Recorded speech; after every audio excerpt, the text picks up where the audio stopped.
There's nothing like some good old redemption stories. In this video, I want to take a look at a handful of NBA players who, for the past few years, critics have doubted them. They've had moments in their careers where everyone questioned if they could actually bounce back and redeem themselves. Yet, through sheer hard work, I think they have. Let's take a look at 5 players who fit this criteria, and the 2022 playoffs have exemplified their redemption stories even further. How's it going, folks? My name's Andy, and without further ado, let's begin. Andrew Wiggins. Remember when Wiggins got voted in as an all-star starter? Everyone clowned him. However, despite the mockery, that overlooked the most important detail of Wiggins' story. He's actually become a major contributor to a championship team for the first time of his NBA career. As a former #1 pick, as one of the most hyped prospects of his generation, it's reasonable why we all had super high expectations of him, and we became disappointed when he did not live up to that in Minnesota. In Golden State, however, he was essentially brought onto the team to replace Kevin Durant. Quite an insurmountable task if you ask me, but he's registered some of the most productive years of his career on this team. Both his 2-point percentage and 3-point percentage are career highs. Though it makes sense, playing alongside such great shooters gives him a lot more space. Additionally, he stepped it up big time in the playoffs as well, a huge reason why they closed out Memphis in Game 6, where Wiggins grabbed 6 offensive boards. In fact, in 3 different games against Memphis, he snatched at least 5 offensive rebounds. Once known as a guy who, if he wasn't shooting and scoring, he was seen as being useless, a liability. But in this playoff run, Wiggins reinvented his image. It was the same against Dallas. Even if he didn't have the ball, he was super active, constantly moving to get his team into a better position. While Wiggins will never live up to that #1 pick potential, you can't fault him for adapting his game and fitting into a championship roster. Not a lot of players can do that. Steve Kerr has also placed an immense amount of trust in Wiggins. In the playoffs, he averages the 3rd most minutes on the team, including multiple games of 40+ minutes. That takes a lot of dedication and stamina to play high-intensity playoff basketball for that long. You know, he's made the most of his situation, and it's a nice redemption journey for a man once known to be a disappointment.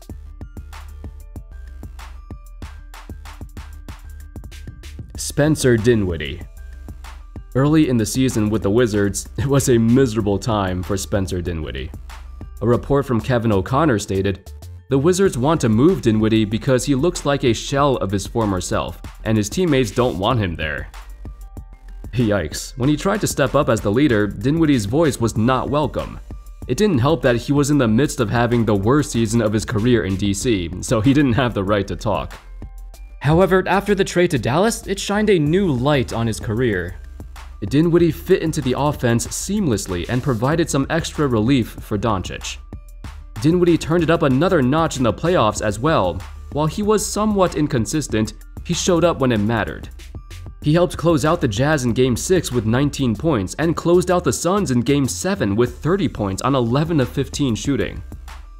He had some great games against the Warriors too. After a horrendous start to the season, Dinwiddie closed out very strong, and though I don't know if the Mavs actually want to keep him for the long haul, he certainly redeemed himself after a miserable time on the Wizards. Not to mention, people forget Dinwiddie also came off an ACL tear the year prior. For a guy who relies heavily on his speed and athleticism, we weren't sure if he could make it back. We weren't sure how good he'd be once he returned.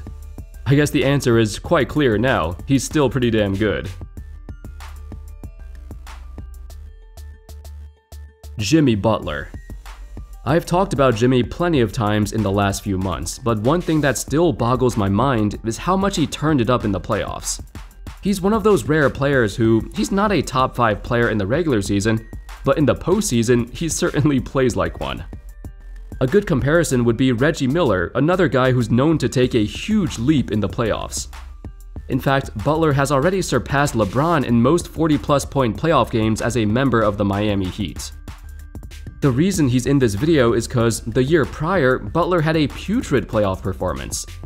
The Heat got swept in the first round by the Milwaukee Bucks, with Butler having a horrendous shooting series. He shot less than 30% from the field. This year, him and the Heat bounced back and made the playoffs as the #1 seed, and Butler carried them night after night. This was the greatest postseason run of his career by far, and I'd go as far as to say he was the best player in the playoffs up until his elimination. By the advanced metrics, he had the highest box plus-minus among all players, even higher than Nikola Jokic. He had the highest win shares per 48 minutes, the second highest PER, and one of the lowest turnover rates, which makes his production even more impressive. Butler only turned the ball over on 6% of his possessions, and averaged just 1.5 turnovers a game throughout the playoffs. That's just insane, considering how high his usage was. Hopefully, even at his age, he can continue his dominance in the foreseeable future. The Heat's window to contend depends on Butler. Klay Thompson. Remember a while ago when Kevin Durant first joined the Warriors? Klay was asked if he needed to sacrifice anything, and he promptly responded, "I'm not sacrificing shit." When it comes to confidence, Klay certainly is not lacking any, and this is how he's always been. Even if he isn't having a good game, he never has any mental weaknesses. Over the last few years though, and not playing at all, the questions of Klay were all about, can he really recover to 100% after a torn ACL and a torn Achilles in back-to-back years? That was the biggest question mark of Golden State coming into this season. In fact, that's the real reason why most projections did not even have them being contenders this season, due to the sheer uncertainty of Klay's return.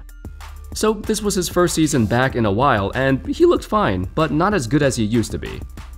The emergence of Jordan Poole meant Klay was not the best second option they had, even though he still took the second most shots on the team. That's classic Klay right there. His percentages dipped, and he wasn't attacking the basket anywhere near as frequently as he once did, probably because he was still working his way back. Among all seasons of Klay's career, 2021-22 was when he had by far the lowest rate of attempts at the basket. Only 6% of his shots came at the rim, which is kinda sad, considering he scores 71% of the time there.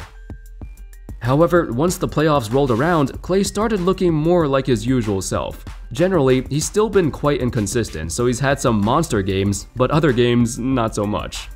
Though that's how he usually is. Whenever the postseason starts, Klay's consistency takes a nosedive, but you can always depend on him when it matters most. Still, he has shown signs of bouncing back, and it's always nice to see him pop off now and then. After 2 years of rehabbing, I'd say he came back quite well. Not as good as he once was, but he's still Klay. Al Horford. So Big Al actually has one of the most interesting contract clauses in the NBA right now. Reportedly, he would earn an additional $5 million if the Celtics reached the NBA Finals, which they did. And he would make an extra $12 million if they win the Finals. That's like an absurd bonus. It's a crazy incentive for him to put in maximum effort. It makes me wonder why more teams don't put in clauses like this. We see every year that some guys don't seem motivated in the playoffs. But when this much money is on the line with a clause like this, Horford is for sure really encouraged to play well. That certainly had an impact on his playoff performances. While he's had some shaky games, he still had some ridiculous performances against the best players in the league, especially Giannis. Horford's journey of redemption started a long time ago. Remember back on the Hawks in 2015? They won 60 games and choked in the playoffs, with Horford absorbing the bulk of the criticism. But it was valid, because he was horrendous against the Cavs. It's one thing to be outplayed by LeBron James, it's another to be outplayed by Tristan Thompson. Horford got abused on the glass, an all-star power forward getting manhandled by Tristan Thompson. He averaged fewer than 5 rebounds a game, and you know what? This would happen again in 2017. As a member of the Boston Celtics, he lost to the Cavs again, averaging 4 rebounds a game. This led to critics calling him a fake all-star, and he routinely underperformed when the stakes were high. Horford left Boston temporarily, but his stint in Philly was quite unspectacular, as he wasn't what they expected. Then in OKC, he sat out for most of the season as the coaching staff prioritized developing their young talent, instead of giving him minutes. Later on, him and the Celtics both realized that they needed each other. And at 36 years old, Horford made his first ever finals appearance, and is driven to succeed more than he's ever been. Of course, I'm sure the extra bonuses in his contract help with that too. Anyway, that's all folks. Those were a few players who crafted their own redemption stories and bounced back. Let me know if you can think of any others who fit this video. Which other players redeemed themselves in the 2022 playoffs? Thank you all so much for watching. I hope y'all enjoyed the video, and of course, as always, I'll see you next time. Peace.